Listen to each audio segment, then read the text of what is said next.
the approval of the minutes. We'll need quorum for that. If not, we can just do a meeting forum. There's Sarah. All right, we have quorum. All right, excellent. Well, everybody, welcome. Happy December. Welcome to the Thursday, December 8th meeting of the Racial Equity Advisory Committee of the City of Bremerton. We have a short agenda tonight. We're going to try to get through things by 7 tonight. We have some folks out and not a lot on our plate other than our final approval of our recommendation to City Council on what our ordinance will look like. We do have a 10-minute presentation from Jessica Gidry, and I believe she's in the audience, so I'll be able to promote her to a panelist. But why don't we just start out by reading the land acknowledgement? Does anybody want to volunteer to read the land acknowledgement out?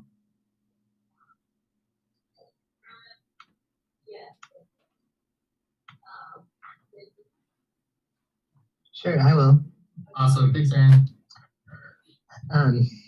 Do you want to screen share or just read it from my own computer? I can do that. So this is the land acknowledgement from Suquamish tribe, place of the clear salt water. Every part of this soil is sacred in the estimation of my people. Every hillside, every valley, every plain and grove has been hallowed by some sad or happy event in days long vanished. From Chief Seattle, 1854. We would like to begin by acknowledging that the land on which we gather is within the ancestral territory of the Suquamish people of clear salt water, Suquamish people. Expert fishermen, canoe builders, and basket weavers, the Suquamish live in harmony with the lands and waterways along Washington's central Salish Sea as they have for thousands of years. Here the Suquamish live and protect the water, land, and waters of their ancestors for future generations as promised by the Point Elliott Treaty of 1855. Thanks a lot. And would somebody like to read our purpose and our vision? I got it here. Awesome, thanks, Daryl. The City of Bremerton's Racial Equity Advisory Committee has adopted the following purpose and vision statement. Purpose to advise the City Council applying a race equity analysis to all aspects of governance and to maintain engagement with and accountability to other work being done throughout the Bremerton community in service of race equity. The vision, the Bremerton Racial Equity Advisory Committee envisions a city that strives to continually dismantle its own institutional racism within policies, programs, budgets, initiatives, legislations, systems, and infrastructure. Amplifies and joins racially, culturally, and socially integrated community endeavors toward equity, well-being, and liberation for all, and aspires to model for the nation a city in which people of different races, ethnicities, and backgrounds can interact, form friendships, and participate fully in the community's political, economic, educational, cultural, and civic endeavors. Excellent, thanks so much. And do we want to go around and introduce ourselves? Aaron, it looks like you're top left for me. Sure. Hey, my name is Aaron Ledick. Live in Bremerton, District 4. One of the first round of committee's members. And I think tonight is the last night of my extended term. Good to see y'all. Excellent. Daryl, you're next on my list. Good evening, everyone. Daryl Riley, community member and business owner in the area. Been on this committee quite a while and just interested to see what's next. All right, Sarah, can you hear me? Yes, this is Sarah Van Gelder, resident of Bremerton, and I'm afraid I'm out of town, so I'm only going to be able to be here until the half hour. Perfect. No worries. Thanks a lot. Should be a short meeting anyway. Vice President Chamberlain. Hello. Jennifer Chamberlain, City of Bremerton resident since 1998. Thank you. Awesome. And Quinn Dennehy, council member for District 4. Thanks, everybody. Welcome. the first thing I would like to ask is if we have any adjustments to the agenda. Basically we're focusing on the ordinance tonight and our final recommendation to City Council. We also have an update by Jessica Guidry for the Kitsap Public Health Equity Program. And then we have some approval of meeting minutes from October, our November special meeting, and our regular November meeting. Anybody want to amend any of the minutes or make a motion to approve them? I have a clarifying question. Go ahead, Aaron. Oh, sorry, I was going to talk about the minutes, not the agenda. Go ahead. Got you. Yeah, let's do agenda first. I misspoke. Anybody want to amend the agenda, or are we good with this? Okay. Not seeing any. We'll go with this agenda that was published, and then let's go on to the approval of. Can we approve? Yeah, it's number 5 on the agenda, but why don't we stick it above just to get it over with? Let's approve the meeting minutes of October 13th, November 1st, or November 10th. And go ahead, Aaron, you had a comment. Yeah, so if I make a motion to approve, does that include the amendment that's already highlighted within the November 1st minutes? Or do we need to do a separate thing? You know what I'm saying? No. If it's already in there and it's the minutes that Christine sent out, then that approval is fine with that amendment. Okay, cool. Then I'll make a motion to approve our REAC meeting minutes from October 13th, November 1st, and November 10th. Awesome. A second? Second. Great. Anybody opposed? All in favor? Aye. Great. All right. The minutes from October 13th, November 1st, and November 10th have been approved with amendments.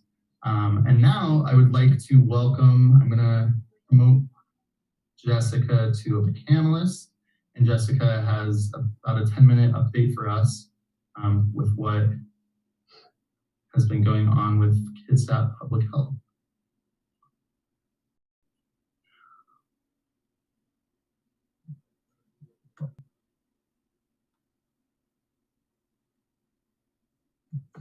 I'm so sorry, Quinn, when you had promoted me to presenter, it just went all weird. Thank you so much for the invitation. So I've got some slides, and I'll see if I can share them, but I've got a lot of content. What I'll do is I'll share the slides with Christine to send to you all, and if you have any questions about what I'm talking about, please let me know. So as some of you know, the Health District has had an equity program since October or so of last year. It was created after the Kitsap Public Health Board, so that's our governing body, declared racism public health crisis. And the updates I'm going to share with you focus on 3 priorities: our organizational culture, organizational procedures, and our community relationships. And when it comes to our organizational culture, one of the things I'm really proud of is that we are having more conversations at the Health District in this past year than we did when I first started in this position. One of the things that we're really lucky about is that we actually have an actual program that focuses on equity, and we now have 2 people. My position is program manager, so I do the stuff like budgets and things like that. We now also have a community engagement specialist, because community engagement is a huge priority of our equity program. And it's really something that our program is supposed to be and is driven by community informed, and community centered. Besides having an actual program with the team that focuses on this, we do employee outreach, and we discuss equity with our various programs. And we also provide technical assistance. So for example, we have some teams or programs that ask for help getting the word out on certain issues, or they may ask us for help on wording, on grants, or other documents. And even we have some programs who've reached out to us, with concern with an equity issue, whether it's regarding an environmental health enforcement issue where there's some concerns about equity, but how we relay things. So that's been pretty exciting. We've also done an organizational assessment, and I'll talk a little bit more about that in a minute. And we've also started employee training. It's been an interesting road with our employee training, but we are prioritizing first doing more internal, I guess, perspective in training. So we've launched a training on identity and positionality. So essentially, when I say positionality, that's our identity and how it fits into our hierarchical structures in our society. So we've done that training with our directors, our managers, and then we're going to be doing it with our the rest of our employees. The idea being that we should start having conversations about power, what power we have, what power others have, and how that affects our relationships at work, but also when we serve community. I think sometimes we don't recognize the power that we have, with that. And then also, I'm really excited, the Health District is launching our strategic planning process next month. And in our strategic planning committee, we've pulled from different divisions, so that those are our big categories in our agency. And our strategic planning team actually has one spot for the equity program. So we didn't have to compete with other programs to have a seat at the table for our strategic planning process. And I'll be talking with our consultant about equity and how we center that. So that's pretty exciting. When it comes to an organizational assessment, our goal was to really learn where we are and get input from our employees on where we need to be. And also through the assessment process, just also share what our goals are as an equity program. And I'll share a little bit, I guess, some overarching themes. And again, I'm going through this pretty quickly, but I will be happy to, I'm sending these slides to Christine. But, we learned that, as a health district, we do a lot of things well when it comes to equity. But we do need to be more clear about our equity goals and to communicate them with our employees, communicate about activities and expected outcomes, be intentional. There was also a concern by some of the respondents. We did an online survey, I should just say this. We did an online survey with our managers, an online survey with our non-managers, and then we had a conversation among our directors. And some employees did talk about the concern of not being authentic, about being inauthentic and being performative. So that's also something that we've been really looking at in terms of how do we make sure we're not just talking about equity and we're actually doing some of it. And then there was also a push about doing this work agency-wide. To be really honest, there are some teams that really get this. They've gone to equity trainings, they've done the work, but there are others who haven't. But we need to bring everybody along with us, not just the folks who are already really supportive of this. Other things that, got some feedback about how not only about communication, but that we need to continue to find ways to engage with and incorporate the feedback of communities experiencing inequities. Got some feedback that, because the equity program was founded because of our racism as a public health crisis resolution, there were some concerns that we were only focusing on our communities of color, which is not the case. It has been a priority of mine because that has been a gap at the health district, and we could definitely move on for do better with. But we also do work with other communities experiencing inequities, LGBTQ+. We're working on how we can work with leaders in the communities with disabilities and the groups. And then there was also some feedback of how we can make our workplace even more inclusive, because it's not enough for us to talk about equity and inclusion with the community. We actually have to walk the walk and be an inclusive workplace. And we also need to reflect the community that we serve, when it comes to our employee demographics, race, age, things like that. And so with that, we've got a large action plan. I've been given feedback that I need to prioritize it and make it a multi-year work plan, because I basically overwhelmed folks with all the stuff we have to do. And that was just within our internal organizational structure. When it comes to our organizational procedures, we're looking at how we can have more inclusive, equity-centered communications. And I'll talk about a bit what that means. Also looking at how we use data and being more inclusive. How do we disaggregate the data? And what I mean by that is, how do we divide up the data where we can actually see trends among different groups within our community, by race, by income, so we can really see trends. Also knowing, though, that the way that we collect quantitative or the numerical data doesn't always include people. And historically, our systems of collecting data have excluded folks. And when I say this, I mean as public health and government in general. So also prioritizing qualitative data, so getting stories, hearing from people to complement the hard data. We're also working on incorporating a quote equity lens and reviewing our policies and procedures, which is essentially a list of questions, figuring out who are we serving in a policy or procedure, who are we missing, are we potentially putting a group at a disadvantage, how do we do better? We're working on that kind of checklist. And our agency is also working on becoming reaccredited. So we were basically told by this National Public Health Agency, the accreditation board, that we met qualifications, we got a fancy logo. Well, we need to work on continuing that. And that reaccreditation process has a strong equity component, which it didn't when we first sought accreditation. So that's also pretty exciting. It's also quite validating to say that, hey, if we want to meet these national standards, we need to meet these equity concerns. I'll skip really quick. When it comes to inclusive communication, it's about the words that we use. So for example, using person first language. So like I mentioned, you're like a person with a disability, not a disabled person, since people are more than their conditions and their situations. We want to honor that they're people first. And then also looking at gender neutral language when appropriate. And also looking at how we describe trends and not to stigmatize communities, especially when we see health concerns, not blaming communities, things like that. We've also done a better job in the past year with translating our documents, especially in Spanish, and then also our social media posts. So that's something I'm pretty excited about. But then we've also been really thinking about how do we get information out besides our usual channels, social media, website, things like that.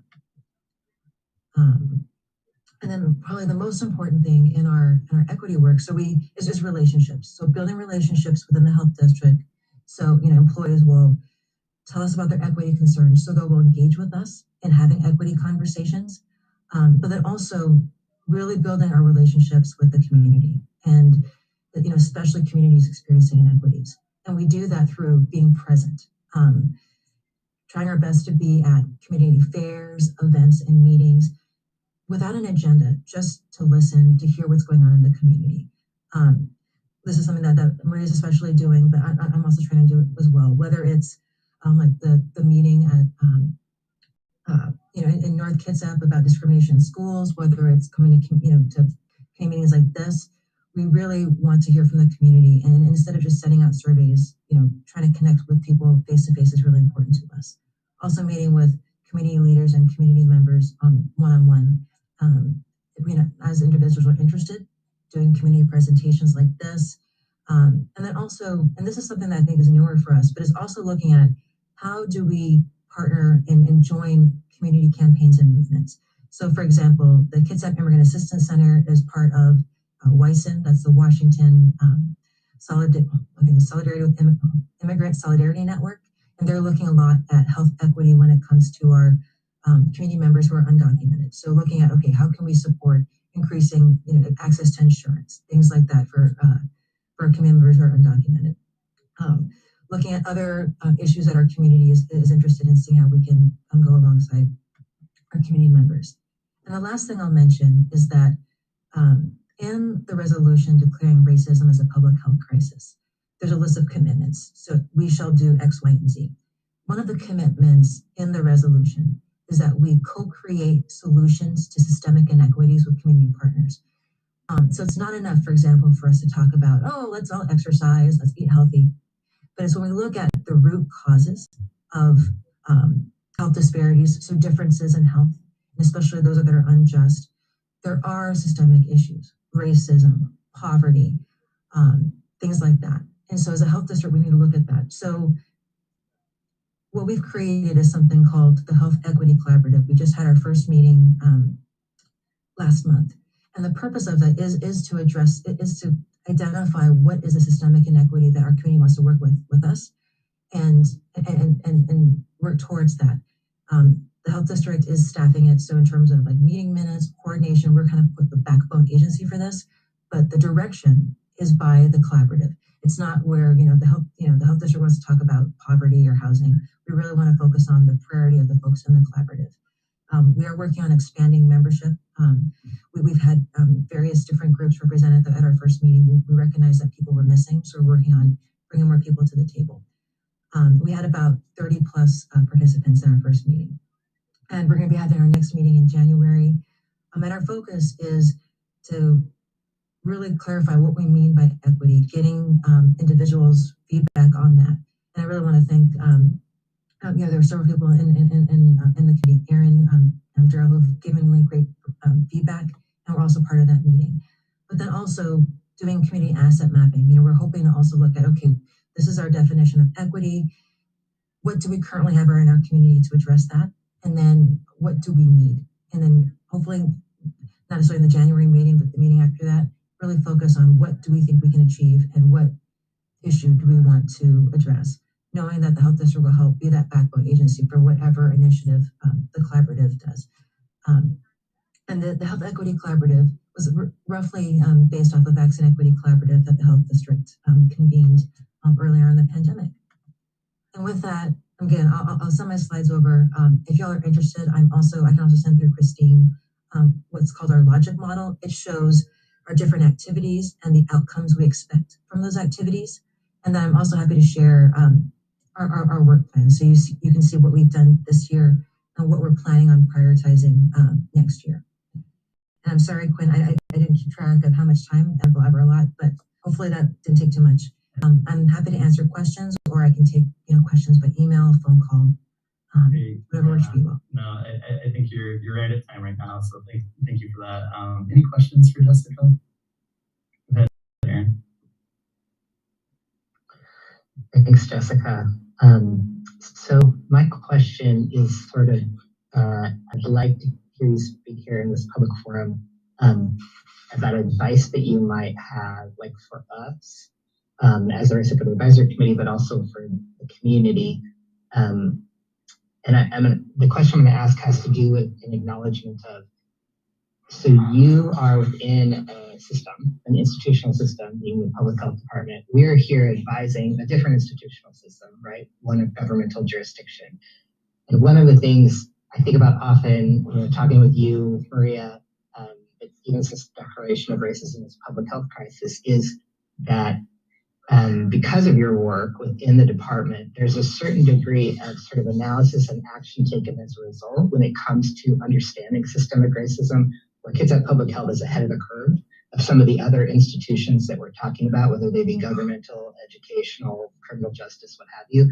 So my question to you is, have you had any experience, I'm going to ask this in a way that's like, what could we do as the Race Equity Advisory Committee, in your opinion, to make the connections, give the advice that would help some of the other institutional realms, like in our case it's government, seek some mentorship from you all, like try to do some of the things you've been doing inside health, inside government? Because what occurs to me when you're speaking is you and Maria are both embedded in community.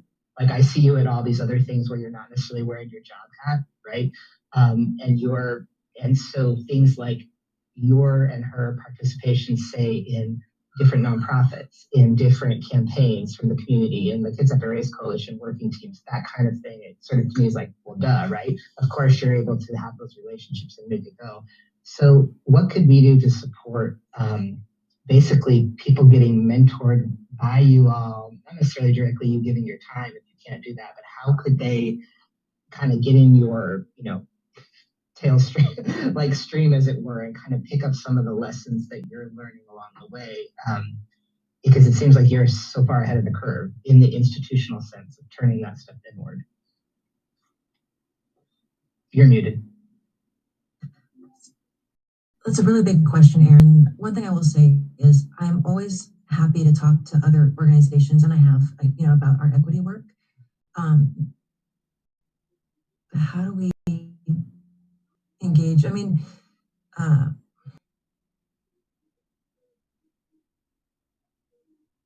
So what you're asking is, how do we get other agencies to maybe to reach out to the health district to see if to see what our lessons learned are, to see what our journey was?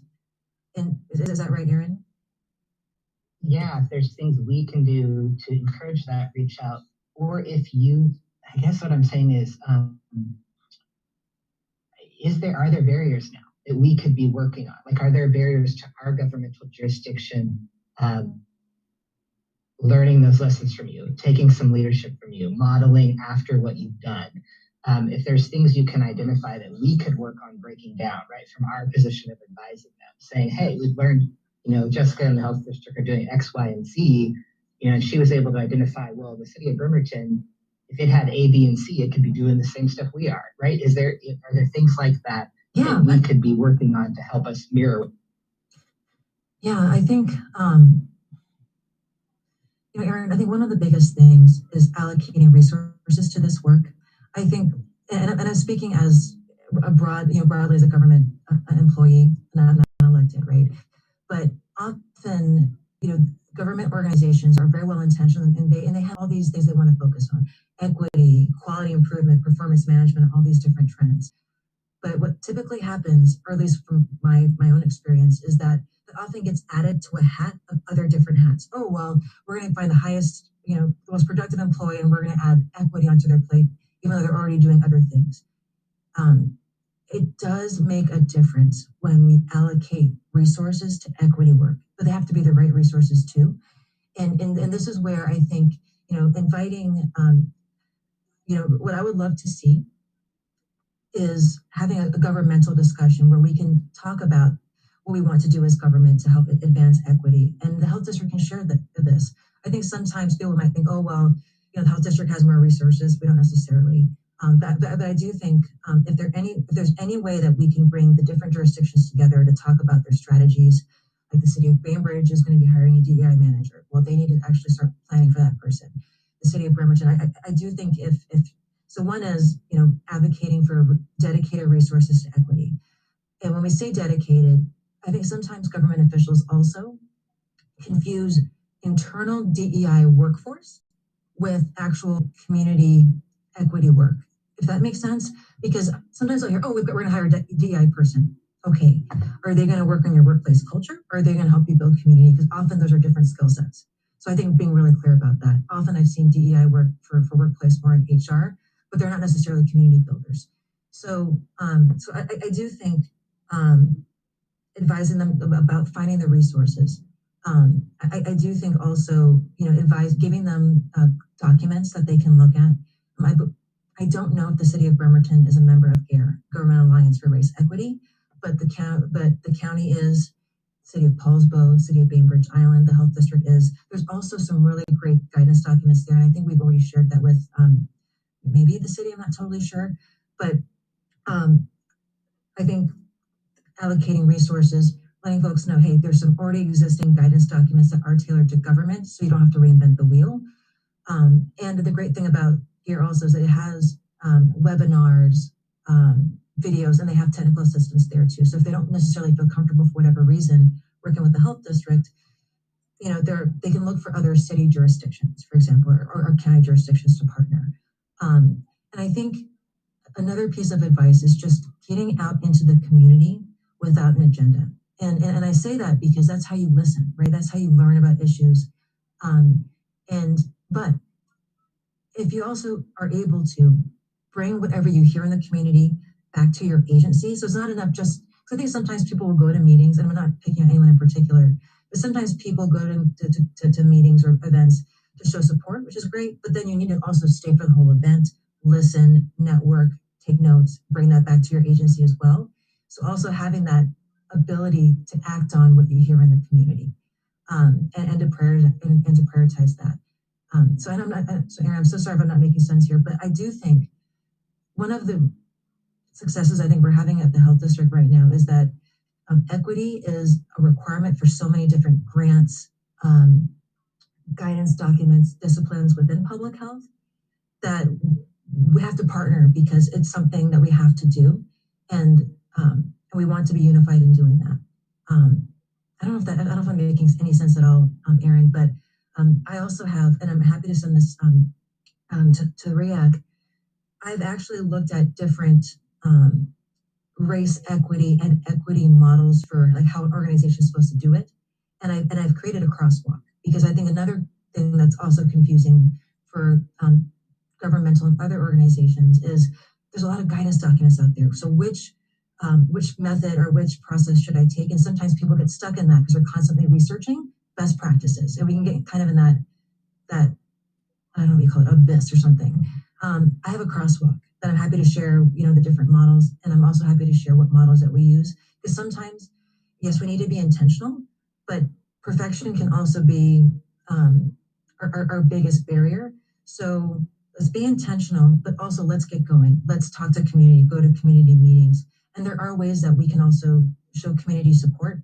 Also, in addition to being present in community, inviting them to give input on budgets and other things as well. And I'm not sure if I answered your question, so I'm sorry. Great. Thank you so much, Jessica. Extremely helpful. I at least am inspired. Sorry, go ahead, Daryl.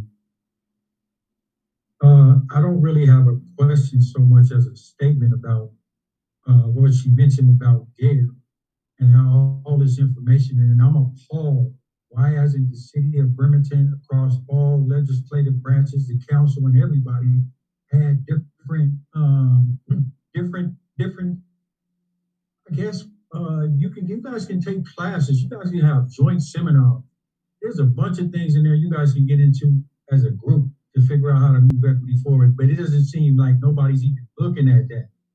It's like nobody's not even taking advantage of to find no information and bring that back. Why is that not happening? Why isn't the city bringing that information back to this group in a collaborative way? I'm asking that of the other people who have access to it. That's huge. Go ahead, Jennifer. So I did present the idea of GARE being integrated through HR, because it has to be integrated through HR for training. And the mayor, this is a few months ago, the mayor had said he wants to take the direction of the DEI. So Jennifer, one of the things I'm so sorry, can I make a quick comment? If there's one thing I can do also is I'm happy to share the letter that I sent to my agency leadership with the rationale for joining GARE, and it had some very specific benefits. I think sometimes, again, when working with government and other kinds of entities, it's talking about that cost benefit. We do have a GARE membership. So every city employee has access to GARE. There's just no direct, Well, the mayor, let's be honest, the mayor don't want, he did it, it's called himself to appease us. He even told me in the store when I see, well, I gave you $1,000 for GARE. Like he was fucking doing something, I could have paid that. Let's stop defending what it is. Let's stop trying to play this game. I think one piece that is hopeful for the next year is that we did secure funding for 6 members, and I'm hoping that it's going to be, and I'm going to be pushing for high-level executives, so possibly the mayor, city council members, HR directors, legal team, for actually attending the conference. And what we need to do, and is my next step as a council member, is ensuring, I kind of want to work with the administration, because I can give directives to folks. That's a separation of power issue. But I work with the administration to say, like, hey, why don't we try and get 60% signed up on GARE? Let's do a weekly digest where we can actually share the information that we get. Let's look at things a little bit closer and highlight things that we think might be really important. And hopefully that DEI person, along with REAC and their new structure, can kind of help highlight those things as well. Because I think it's really important. And that's what I've seen, my biggest model of how race equity works gets done in government is, my time at the Seattle Office for Civil Rights, and, their creation of the Racial Equity Toolkit. And it became just very institutionalized, right? When you go to the Seattle Municipal Building, you have big Black Lives Matter signs, right? Like it is a part of the culture. Of course, that's just the first step, is to get on that branding, but trying to figure out, starting, I think, with leadership, and I think, Daryl, you're absolutely right. Like, it needs to be coming from the mayor's office, city council, legal, HR, all, the police chief. I would love to see Chief McGanny go to a GARE training. That would be great, because then that sets the tone and the expectation for people underneath, right? When you have leadership buying in and starting to use that shared language, right? Like, I see a little bit of a movement, Kitsap, we're working with Bainbridge Island, you're in Kitsap Health, like we're slowly getting shared understandings of race equity and language around these things so that when things do happen or there needs to be movement, which there needs to be movement all the time, you have this really strong community of people that have already had that foundation, right? And so I think that's huge for the next one. Let me take one last question from Aaron, and then we're gonna thank you very much, Jessica, and move on to the next one. Go ahead. And this is maybe just something you could speak to. So there's a lot of local jurisdictions and then the health department, the library that are members of GARE, actually utilizing the membership to differing degrees, as we've just illustrated. And one of the things I know about GARE, if I go to the REAC sessions or whatever and just hear what people are talking about, is that when there's a critical mass of institutions, governmental and otherwise, in your area, that GARE can offer a little bit more support and strategizing, because you're collaborating across. And so I'm wondering if you at the health district, or maybe if you all had ever, say, talked to the library, which I would identify the library and the health district as sort of using their memberships, maybe to a greater degree than with other jurisdictions thus far. If there's been any conversation about kind of tapping in to that cohort model where, say, leadership within health district, library, and the governing jurisdictions could be talking to each other and identifying things openly, like, we are members and we haven't been making use of it. What should we do? How should we overcome this barrier? Like, the first step toward learning the thing is admitting that you don't know the thing yet, right? And so I guess I'm throwing that out there, sort of like a challenge maybe to you as sort of a person who works inside a system that's really leading on this locally. If you're interested in it, we can help in any way, like support you in reaching out the tendrils of knowledge you have to the governing jurisdictions, including ours, and saying, hey, we could take better advantage, and so could you, of this extra support that GARE can give to regions when they have multiple jurisdictions and entities that are part of this. Because I've talked with other folks in GARE in other parts of the country that are smaller than us, more spread out than those in Kitsap, and they've really worked that to their advantage. It's no extra money. You just need the will to do it, right? You just need to say, we don't know, we want to work together to make it happen. So I'm just throwing that out there to you. I'm sure you already know about that, but whatever we can do to have your back and kind of lighting a fire under people, please. Aaron, something real quick. Something that I can do, perhaps, is through GARE, you can actually see who the other members are. So something that I can do, and you can actually message people through the GARE system. And I did that actually when the health district first joined GARE. So something that I can do is through that GARE system, look at who's in Kitsap County, and just say, hey, the health district's been using GARE. We would love to learn how you all are using it. So coming at it from, hey, can we have a conversation versus we're the know-it-alls. So I think that maybe can be something that we can do. Also, I might be giving an update to our public health board in the next few months, and I can mention GARE membership. And I say that because there are representatives from all the cities on our public health board, plus there's a county representative as well. And so that's a public meeting. And so I say that because then if there's public comment supporting that, that could be pretty powerful too, if that makes sense. And I can let you all know when I'm scheduled to do my update, because then you can all be like, oh, Jessica Guidry at the public health board meeting on this date made this offer. We really recommend you support that because the health district has already done some of this work. Blah blah blah. So that might be a way that we can work together in that fashion. Hey, thank you so much. Always wonderful to see you. Thank you for the work that you do. Thank you for continuing to share with this group what's been going on. Just saw your message. We will send anything that comes up your way, and hopefully we can collaborate. But thank you so much. I really appreciate it. And have a great time. All right, enjoy your holidays. All right, excellent. So looks like next on the agenda is the REAC structure. So follow-up discussion on the proposed ordinance and then finalizing the recommendation to City Council. So I think Aaron, you were the only one that wasn't here from last meeting, but if you watched it, basically what we did is we went through the ordinance that was presented to us back in February, and then we added some language. So let me pull that up here. the blue comments are from Assistant City Attorney Brett Jetty. And then, can everybody see my screen? First of all, you see the ordinance? I can see it. It's small enough on my device. I'll be able to read it, but it is up there. Okay, here, let me blow it up a little bit better for you. There we go.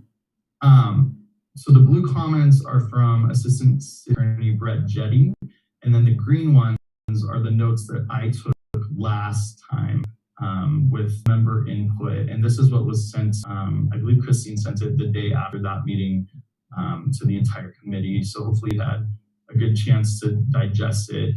What kind of happens next is I'm going to, depending on what the agenda calendar looks like, and I need to talk with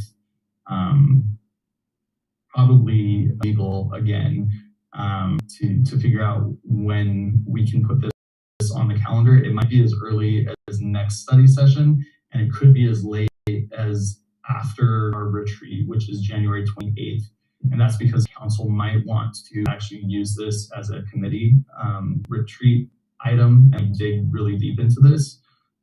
Or they may just, accept recommendations or whatever, full council wants to do. But what I really want to present to them is a finalized recommendation of the ordinance that's coming out of this committee.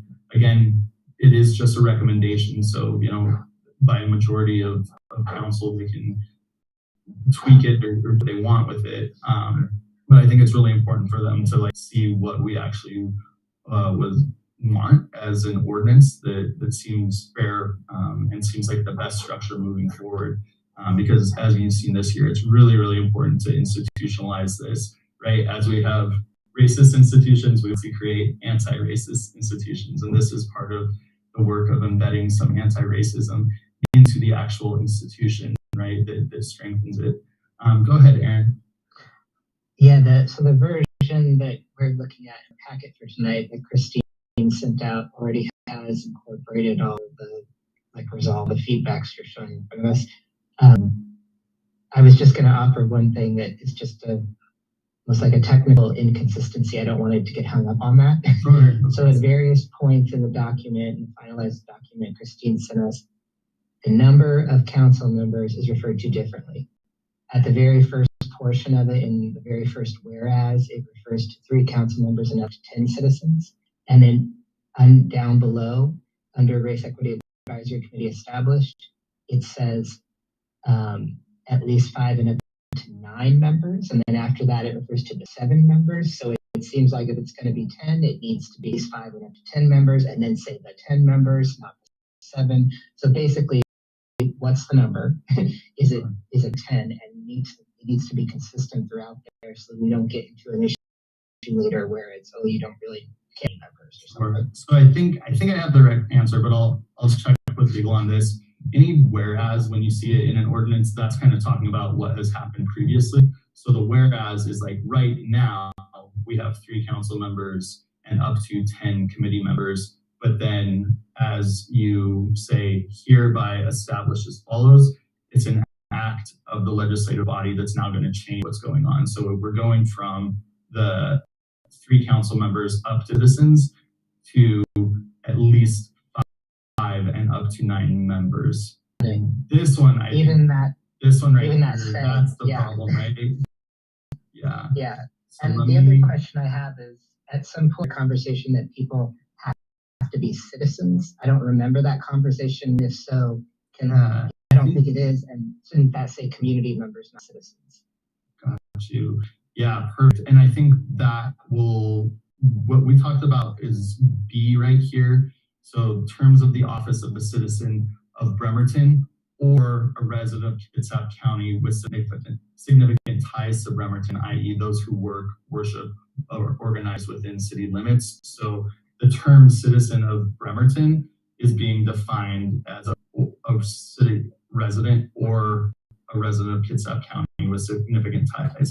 So I'll check with legal to make sure we don't need to put that in definitions or change the language on that. But I see your point with that one. Absolutely. I'm concerned that somebody would bring a challenge to a person who was not a U.S. citizen and who was undocumented participating in any degree, because that's the general understood term citizen. Yeah. That's what people think of it as. And so we don't explicitly say this is a person who's part of the community, and it is regardless of if they are documented or not, then that could cause us problems. So how do we think about resident of the city of Bremerton appointed by the mayor rather than citizen? Does that? We also say somewhere that it's not just residents, right? Haven't we opened it to people who also, it said like work, worship, or organize? So, I mean, City of Bremerton community member or something like that. Yeah, definitely. So 5 to 9 shall be members residents shall of the city of Bremerton appointed by the mayor.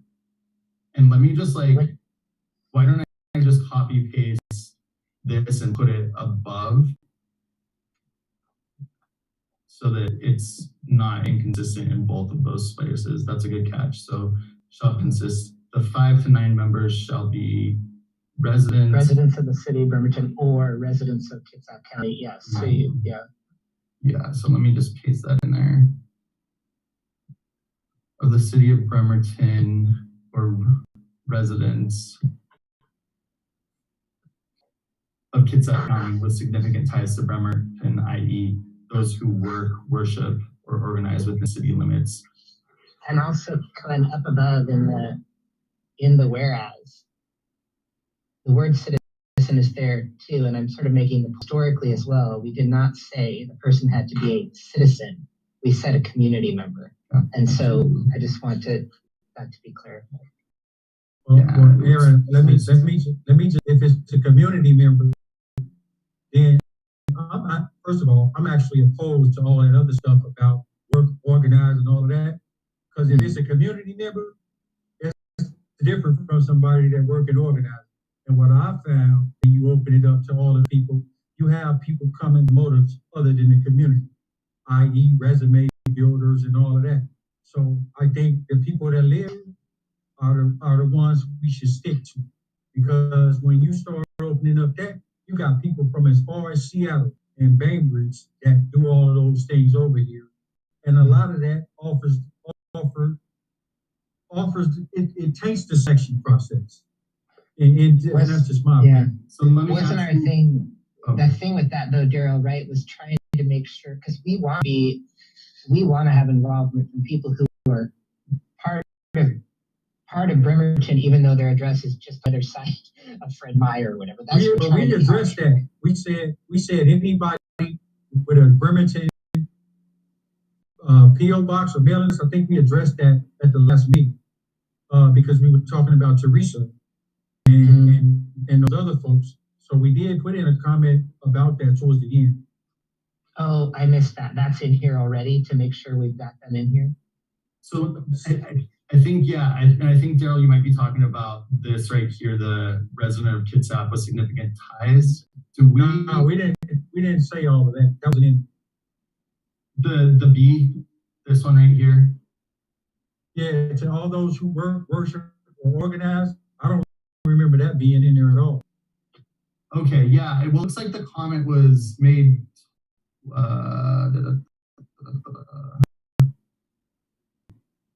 yeah, this comment was made 11:10 at 6:50. So it looks like it was maybe at the last meeting, but would it be helpful would we think about like a compromise of unincorporated Bremerton? Is that I like that? as far? Okay. I like that. Because then I think you're right? We don't need the Seattleites, the Bainbridge Islands, the Poulsbo, but we do want to include people like Teresa. We'll have. I'm guaranteeing you, everybody on Kitsap Erase is gonna and Kitsap Service. Exactly. Okay, and so they're good people. They're good people, but they're doing all the work everywhere else. We need to get some people from these zip codes around here to try to do something. So how about this? Residents of unincorporated Kitsap County with Bremerton addresses with significant ties to Bremerton, i.e. those who work, worship, or organize within the city limits. Because I think that goes as far as Tracyton, up to Illahee, past the Riddell. That's still on their postal code, Bremerton, but it's not like the incorporated city limits. limits. Does that? I think Daryl's right, though. I think if we're saying like the Bremerton address or whatever, we don't need the word worship, whatever. We don't need that because we're just saying Bremerton. Are you Bremerton? Is that what it says on your address? Good. Got you. So like that, is that, or residents of unincorporated Kitsap County with Bremerton addresses? That looks good Does to that me. get at it? Yeah. Okay. So let me,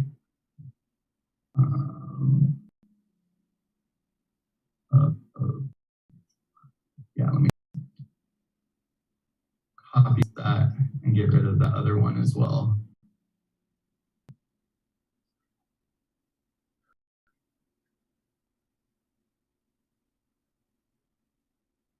Thanks for bearing with me. Sorry, it's kind of awkward to do it on screen share. Or residents of unincorporated Kitsap County with Bremerton addresses. And I think that still will apply. That'll keep us legal within the charter because it says unless by address by ordinance. So this will take care of that. Okay, perfect. Daryl, go ahead. Well, I only say this because it seems to me when you guys talk about, when I hear you guys mention DEI person or the mayor's proposed DEI person in any context, right? Whether you did disagree, whatever we're talking about, it's almost as if you guys sound like that's going to solve the problem. You know, I'm hearing so much confidence in this. You know what I'm saying? And yet still, we don't know what's going on with it. So if we're in this position now, how in the hell do we give the mayor the right to appoint to this when he doesn't care about this committee in the first place? So why do we give him permission to appoint anybody? Yeah, that's a great question, and the answer is because of separation of power. Like because this is a council committee, we can't tell the mayor who to hire unless the city council actually directs him to work with certain people through ordinance. So through this ordinance, it will force him to work with us, but he gets to appoint the members based upon the recommendation of the members. And he don't even want the committee to be here. I don't know if he doesn't. He's never told me that he doesn't want the committee to be here. But yes, if we want the committee to be able to advise both the executive and the city council, we need to be able to give the mayor the appointing and then we would confirmation. So it's I have my hand up. Can I go ahead? Sorry, go ahead, Jennifer. Okay, so legal can do a couple different things. So first of all, you don't want to have just a commission where just the mayor might, whatever mayor comes along, just has kind of an echo chamber, right? So we want to try to avoid that. So legal can do is put wording in there that, that members can only be dismissed with approval of council. That's something you can put in there.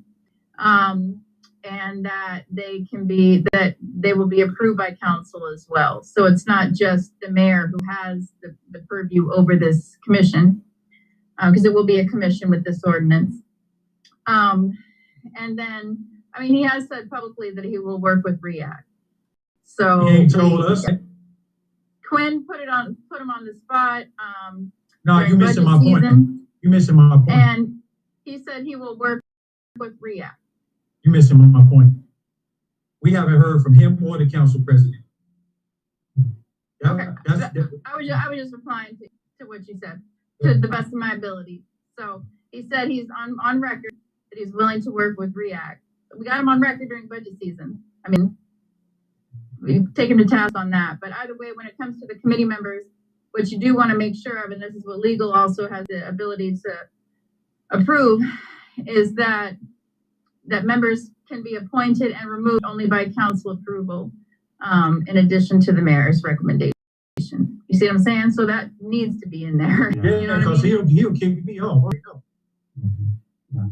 Yeah, and it's kind of a balancing act of if we want to go into the executive, then he has to have some power in how to do that because of separation of powers. And what I'm hearing from this committee from this year is like, okay, we've got our hooks in budget and ordinance. Now we need to figure out how we can kind of actually get people to these GARE trainings, hire a DI manager that is actually going to do, the real work, and that is by opening it up into executive. But I hear your frustration, Daryl. Go ahead, Aaron. Question to clarify, this is how I'm reading the membership. In terms of new people getting on this REAC, first step would be recommendation from this committee of, go back up, nope, don't scroll down. So that way I read that, because there's the phrase, yeah, you're in the correct spot. The phrase is upon recommendation of the committee member. So how that reads to me is the pathway of new people getting onto this committee begins with this committee recommends someone. Step next is the mayor appoints from those recommendations. Final step confirmed by the council. Is that accurate, Quinn? Lawyerly, how that's written? Because that is how it's written. And one thing I want to check with legal, because this is something that I kind of flagged for myself as I was rereading it. I need to see if there's going to be any pushback to that, because sometimes that is a usurping of the executive's power. So hopefully we can keep that in there. Is that what we're here for? What's that? Is that what we're here for? To make recommendations. No, right? to usurp the power. Right. Right, exactly. As you know, Jennifer and I are two members of a 7-person body, so I want to get 4 people on board with this and usurp that power. But yeah, that's what we're here for. Go ahead, Jennifer. Can I make it?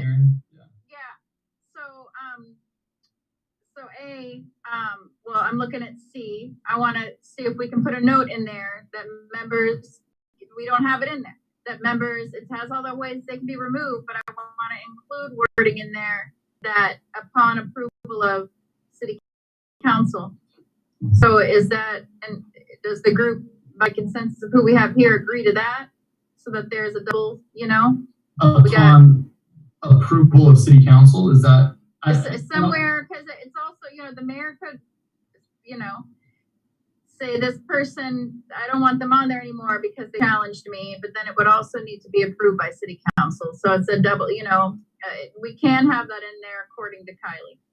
Oh, okay, great. So are people okay with that language? And Jennifer, does that capture what you're trying to put in there?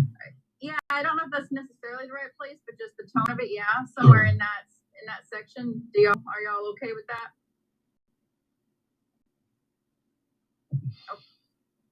I like that idea behind that. And then what's really important to understand is that once this becomes a commission, everybody has to reapply. Yeah. So the terms that we talked about they're no longer terms. It would change. And what Christine told me is that basically everybody's term kind of ends this meeting anyway, except I think Dr. Bolton's was extended longer. But yeah, once that's a really huge part, right? Once this goes into actual law, then it triggers, okay, this needs to be a mayoral appointment confirmed by the council, and that's how people get on it. Yeah. So Quinn, if that's the case, given how this is worded in the current draft, would we need to leave this meeting having a recommendation of committee members to give to the mayor so that he could appoint them? So that's one question. This is in terms of like undoing institutional BS. We could, when you write a phrase that has like a sentence with 3 dependent clauses and put the dependent clauses out of chronological order, that's a barrier to people understanding the sentence. Yeah. Right. Yeah. So the membership needs to say, step 1, REAC recommends new committee members. Step 2, mayor appoints from those recommendations. Step 3, city council confirms from those appointments. Like, if you want community to be able to read it clearly and be like, cool, I get how that operates. You don't go to the extremes of the way the English language can be written. Just write it in a basic, like, subject verb, manner. Like, may I ask a clarifying question though? Because again, you don't want to run the risk of becoming an echo chamber. So clarifying question. I mean, people are going to apply from outside the community, just like y'all been looking at applications the whole time. You want to make sure that it's not just recommendations like that and picked. Like people are going to, like there's going to be applications out there. And so what I hear you saying is that, so like with the Arts Commission, it's different how it's done. It's not written like that. They go straight to the mayor gets recommendations from the city liaison. In this sense, the REAC committee is the liaison as a group. So they would look at the applications and then make recommendations from there. Right. Okay. Got you. Yeah, and again, there may be a separation of powers issue with this, right? That's usurping executive's power to do it, but I'm completely fine trying to push it forward and seeing if other folks will get on board with it. I would push back by saying that the mayor does, I mean, honestly, the mayor doesn't have to take the recommendation of REAC to a point. So that language might still be okay, because that's what happens all the time with with different other commissions is they have a recommendation, a letter to the mayor saying, I really like this person, and that's going to push that further to the top of the staff. I got a suggestion, and I don't know how we can pull it off. This particular issue right here probably needs to have further discussion as far as who is the membership going to be in January, because you don't want a whole new membership except for Dr. Bo starting off from scratch, trying to figure this out. Because we also going to have a problem of you two probably not being or put on another committee. So how does that start this whole process and convolute and just throw all the files up in the air?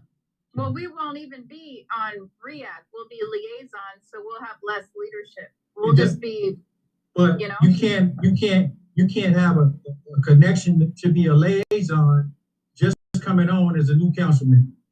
And any of the councilmen that's on there now don't have the relationship if they haven't worked with us. I can't see good now being on here. Are you saying we should meet again this month, Carol? I'm saying that what I'm asking for suggestions on how do we show up at the next meeting where none of us are members, right? What's that going to be like? This is our last meeting. We're not obligated to come to any more meetings. So when you announce the next meeting, who's going to show up? Yeah, and the thing that there won't be a January meeting. Probably the first meeting will be February, because this needs to be passed through an ordinance. I believe January 4th is when we elect president and vice president. I don't know how that's going to go. And that person, in consultation with people's requests, then appoints certain people, right? So I know at least from two of my other committees, like public safety isn't going to be meeting in January, audit isn't going to be meeting in January.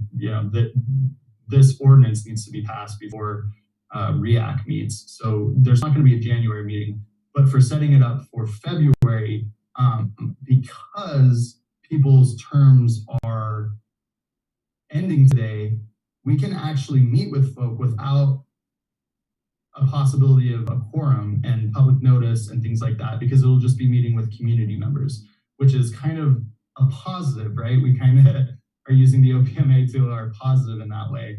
And so what I'm planning to do is I want to keep in constant communication with folks, whether people are REAC members or community members, in the next month to say, hey, this is what came back from legal.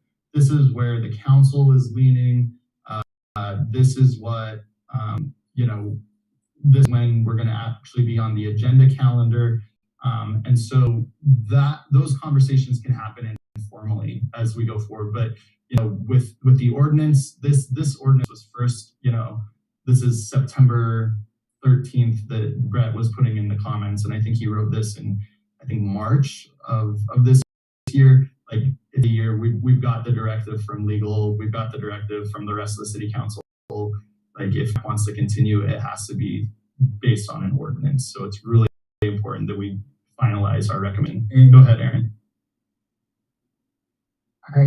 Are you saying, Quinn, that you're making a personal commitment to, after tonight's meeting, like stay in communication collectively with the people who our terms are all ending tonight to gather feedback to like that you will take forward in this process for the coming year. Because what we know from what happened to our committee last year is suddenly council members who were part of our committee just weren't here anymore. We didn't know that was going to happen. We didn't, there was no information as to the process of, hey, we're going to be pulled from your committee and that's the way it goes. None of that was said to us. So how do we know that you'll be doing that next year? How do we know we won't just be like, oh, whatever Quinn told you doesn't matter because he got assigned somewhere else. Or maybe he moved away, or maybe he's not a city council member. Like, we don't even have that information. Yeah. So one, I was also blindsided by all of that. I think you guys remember I the first meeting I showed up to, I was like, where are the other people on this committee? So I was blindsided to that. So I'm just making like a public commitment to that. As far as, the institutional aspect of ensuring it, we've had directives that you either get an ordinance that makes this comply with the charter, or it needs to be disbanded. And so it's at a really critical point right now that if we want this to move forward, that we push it and that we actually, move to pass an ordinance. City council is going to do whatever they want anyway, but if I can go to them and say, I've been on this committee for a year and a half, this is the vision, this is the values, these are the wants, and we've worked on this document over a course of months, getting new member input, that is going to be more powerful. So there's a city council meeting still this month, correct? Yeah. Why can't we get the ordinance passed this month? Yeah, and we could. I said it at the beginning. I need to check with legal because there's ways that it could go about. Either we do our final recommendation and legal submits their own recommendation to council as their legal advisor, or we bring this to legal, say this is what we want, and they give feedback and it goes to council. What I would like to do is present an ordinance that has the backing of REAC, and then legal can kind of put their own stuff into it that might, hey, this might be a separation of power issue. I'm not a governmental attorney, so I don't know what the issues might be.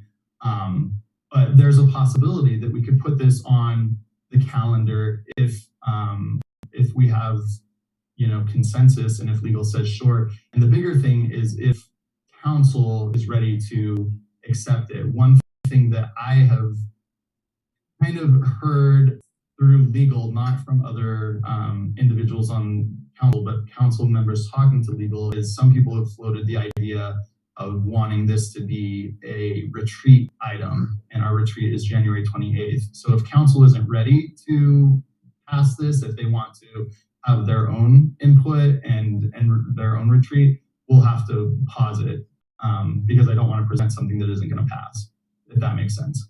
But it's a possibility that I could get this on the study session for Wednesday, and then we pass it at our last city council member meeting on the 21st. Real quick, Quinn, can you, where you added in upon approval of city council, we changed the resident requirements, so maybe just get rid of all that says City of Bremerton resident, just as member of the committee. Got you.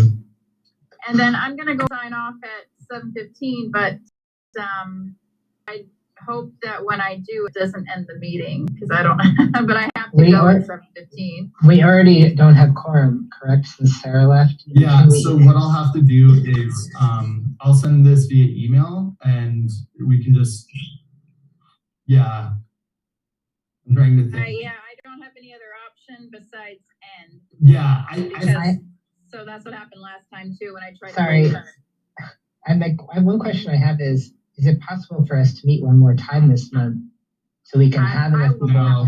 City council has let us know, like, no. I've been fighting. They wanted to shut us down earlier. Like, this is the last meeting that they're allowing with an ordinance in place. Yeah, it really, really is. There's really not much more to add. We can't isolate it from everything. I mean, exactly. My only concern is that you guys are going to show up in February. You're not going to have application progress. You're not going to have the interview process. And all of that is going to begin in February, and it's going to be March or April before anything kicks off. That's concerned. And now about if it's a retreat item, you're talking May or June before they get all the applicants interviewed and put in place. Yeah. Because you're starting from scratch with nobody. Yeah. See, my preference would be to get it on Wednesday and try to pass it the next, but I would first to hear from you all if that's what you want, if you think that urgency is there, and then I have to do my straw polling of council members to see if I have the votes. And I can't find a quorum with that, so I gotta. Well, we have had, even though we don't have a quorum right now, we have had opportunity to make comments. Some people have made comments. We've made some statements tonight, like where there were inaccuracies with the number, for example. Is there anything preventing you, Quinn, from leaving this meeting and taking it to study session as it currently stands? Except the only barrier would be legal. Normally it has to be in the Monday before the next week of the meeting, so it would have been a deadline of December 5th.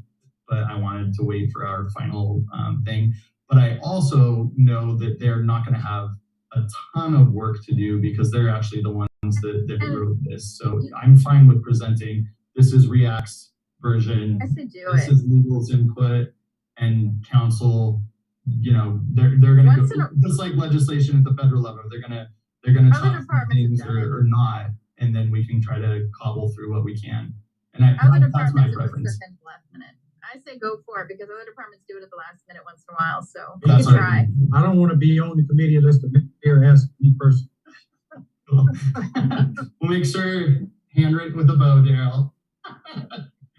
Okay, thanks, Jennifer. Sorry, you have your hand raised. I want to get to you before you have to go. I know I have to peace out. Oh, I'm sorry. I think I just kept it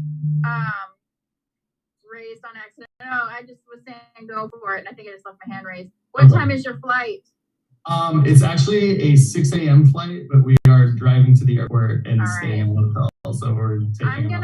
I'm gonna leave, but the only option I have is end. You are as a co-host, so if it ends the meeting, I apologize. But you I can gotta make Quinn a host. He already is, and it was like that last time too. If it ends, I'll just go back in like I did last time, and it should pop up if it happens. Thanks, Jennifer. Oh, okay, I see. Okay, here I go. Bye. Okay, bye. Oh, I see. Okay. Okay. It did not end the meeting. Great. All right. So I'm glad we're kind of thinking about pushing this through if we can. Anything else as we looked at this, or if you as you took the month to take a look at it, anything else that you want to add before we put this in as the recommendation? Oh, sorry, Daryl, you're muted. I couldn't tell if you're. Sorry. I think we're actually if we get fit into this included, I'll be happy. Awesome. Good. Yeah. Perfect. All right. Thank you. I know this has been a really long process, but if we can get something in the Bremerton Municipal Code that institutionalizes this, I think that's a good step towards an anti-racist government. Let me see what is next on the agenda. Is it okay if I stop sharing my screen? No. Okay. So next on the agenda, sorry guys.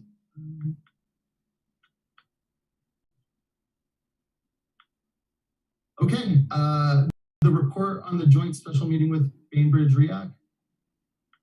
I wasn't sure who all went to that. I know I didn't. It was me and Daryl. Oh, okay. How was it? It was good. That gets up Daily News story on it, which included a number of misquotes and inaccurate, whatever. But we talked about some of the barriers that we experienced to getting things done. They talked a little bit about, we heard a little bit from them about the level at which they have been involved with the process of the pointing towards having something similar to the diversity, equity, and inclusion manager that is happening, or the mayor has proposed here in Bremerton. And they're more, they have had more involvement, and they've done some legwork to ensure it's not just that they've done the legwork, we've done the legwork too. There is more receptivity. It sounds to me like in their jurisdiction to their involvement. What else, Daryl? I mean, they were actually appalled at the position that the mayor is taking. And, you know, I found that refreshing, that a bunch of white people feel like I do about this process. And I'm even more disappointed that our council, I don't know how you guys are planning to proceed with that, but I'm surprised that nobody's realized that every place that this has been attempted by a white male leader has ended as catastrophe. Olympic College, PLU, you can look all over the place. And what I remember when, and I'll say this to you, Quinn, because I think you might have been, the mayor asked me to speak on behalf of the police chief when he was up to make him permanent. Right. And I gave you guys the same advice that I'm giving the mayor. And he refused to take it. And I find that disappointing. You know, it's not a pissing match between he and I, but he's not doing this. It's not that he's doing it wrong. He intentionally is not doing it right, if that makes any sense. Gotcha.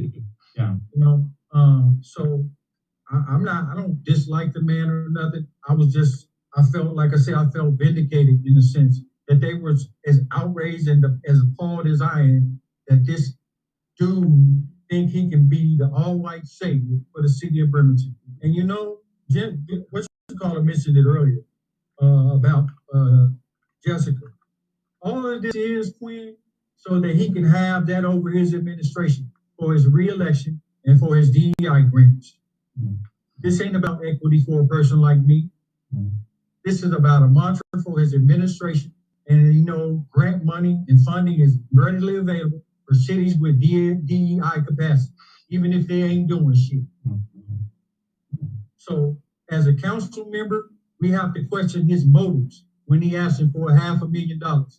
We don't know what the fuck he doing with it. When he not even trying to do DEI work now. Yeah. So one question I was going to have for you all is, you know, like Jennifer said, I did ask during the budget meeting if you would be open to REAC input when searching for the DEI person and creating that position. And he said, yes. If I get a meeting with him in the next few weeks,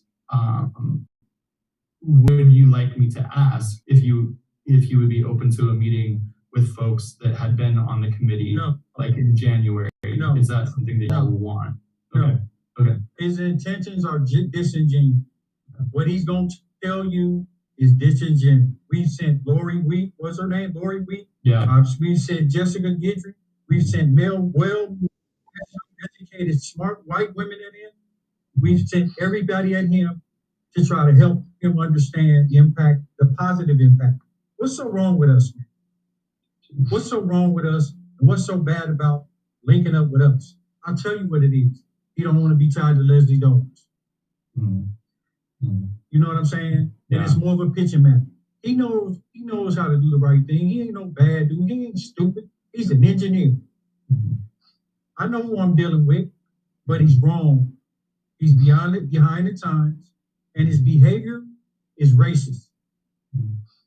His silence is consent, and his inactivity to partner with people in the community who he's trying to serve is inherently racist. And I don't care who knows it. I'm gonna say that to him and to everybody else who knows it, because it's a fact. Well, as we try to kind of move forward and figure out the best way to get community involvement in a meaningful way in the executive branch, please just reach out to me. You know, this is my last meeting as chair, but that does not mean that this, you know, my involvement in race equity work in the city of Bremerton is done. It's actually what I want to, you know, spend my remaining year on council doing. So please, if ever you need some institutional support, please reach out to me. And when are y'all voting on that position, the budget for that position? Is that at the budget? That was already at the budget meeting. Yeah, So it's approved, it's approved. pending what?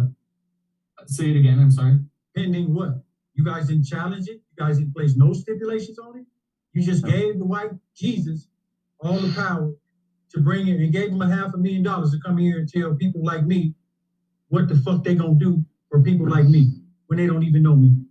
I think the question I did ask was with benefits, how much it was going to be, and it was about 150, 160, I want to believe. But I'm disappointed, man. Yeah. I'm disappointed, man. I'm disappointed at all, y'all. That's white colonialism, you know, and especially for you guys of the LGBTQ community. You can't hold up both of the flags at the same fucking time. Yeah. You cannot do that shit. And I thought we had more time to speak on behalf of that. I must have missed it or something. That's wrong, man. Yeah. That's wrong, man. Yeah, the budget gets passed. That's wrong. Y'all didn't even challenge that, like we asked y'all to. We did submit the letter that REAC. That's not challenging it, Quinn. Yeah. You're a constitutional lawyer. You're a civil rights attorney. Come on, man. Yeah. From gave my up. standpoint, my personal standpoint was the funding, I think, needs to come before the position, right? Otherwise, it would be an entire year. Man, I wouldn't be surprised if it was all white people on this committee next time. So then the funding won't really be equitable. It'll be the same shit over again. So that little few $100, they ain't doing nothing. Or it's gonna be some black person that ain't gonna raise no hell, that ain't gonna talk about what needs to be talking about, who already got money. Yeah. We know how this movie gonna end. Yeah. From my standpoint, my personal standpoint was I wanted to not wait an entire year I have no idea how political winds are going to change for funding. So I would rather have funding for it and then put pressure on as how to get community involvement on the process. Put pressure on them about the funding. You hold the funding up, contingent upon him following steps. You hold him accountable as a legislative branch, and y'all didn't put no checks and balances on there. And that would be, again, a separation of powers, which is something. I don't believe that. Now you're using their excuse. I'm not saying you're wrong. You're the lawyer. Yeah. I'm just saying, I sat in the meeting and watched y'all tell him the same thing about the police chief hire. That you wasn't going to approve the funding unless he had a process, a hiring process in place. Y'all told him that. And that's when I came in and spoke counter for that. And you guys stopped the meeting and reversed your decision. So that don't fly, Queen. Yeah. Sorry, Doc. Yeah, definitely. And I did. I listened to you and Leslie on the police chief. Yeah, that was an issue that I was really opposed to. This is a worse issue. Yeah. This is a worse issue. This is a more dangerous issue. We ain't got to worry about the police in Bremerton killing us. But we also got to worry about the mayor's DEI person not letting us die. Come on, man. What the fuck? Are we tripping? Are we really that gonna act like we that blind to what's going on? Are we really gonna keep doing this? Because I don't really care no more. Because this is the last meeting, and I know it's gonna be a shit show based upon where it's being set up. It's being set up to be that. It's being set up by legal and the mayor and the council president to leave this clusterfuck at the end of the year. We'll get to it whenever. Enjoy it, Aaron. I'm good. I can do up from slavery. Can do better than that. We can do more for our city than that. I'm sorry. I just, and I'm not gonna be quiet. Absolutely. You know what I'm saying? I'm not gonna be quiet. So I'm sure he reads all the recordings and gets all. I'm not gonna be quiet. Stop talking about you, Mr. Mayor, with your racist practices. Your behavior is racist. You know, your behavior is racist. Your inactivity, your silence is consent, and the fact that you don't say shit and don't even talk to us is racist, bro. So thank you for that, Daryl, and please, I'm still gonna be in contact with you post REAC, obviously. So I'm gonna hold myself accountable to you, but I do want to get public participation in. And let me see if there is anybody from the panelists who would like to speak? All right, anybody from the public that would like to make a comment, just raise your hand and I will promote you to a panelist so that you can speak.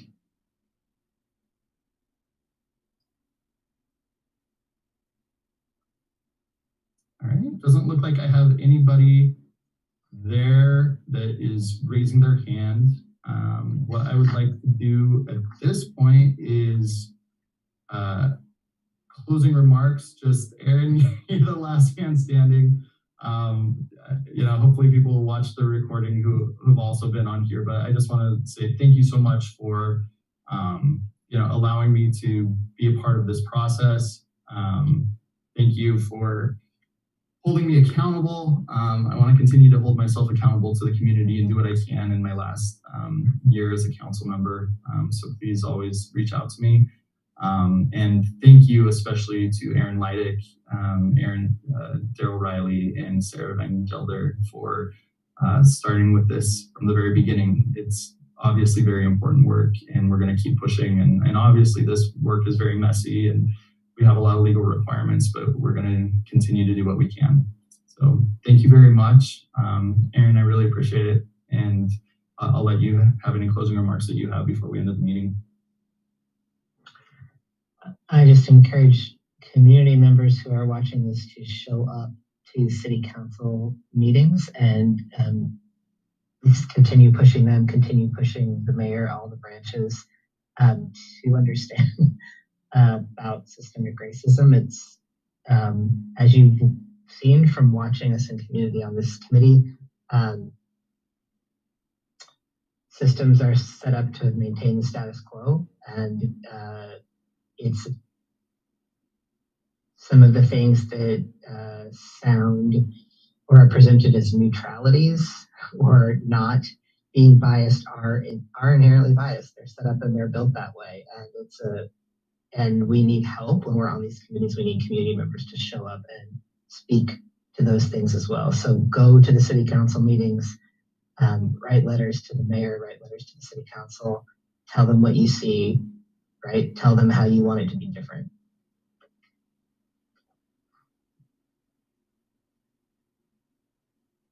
You're muted, Quinn. Sorry. I want to give a special shout out to our administrative staff, our legislative assistant, Christine Grenier, who has been listening in and taking notes every meeting and sending out notices, making sure we're in compliance, advising me on things that I needed to really quickly get up to speed with, being a new chair of this, and she did a ton of work, and I really appreciate that, Christine. Thank you so much, and I will be talking to people post this, but happy holidays to all, and thanks for all your work. Have a good night, Aaron.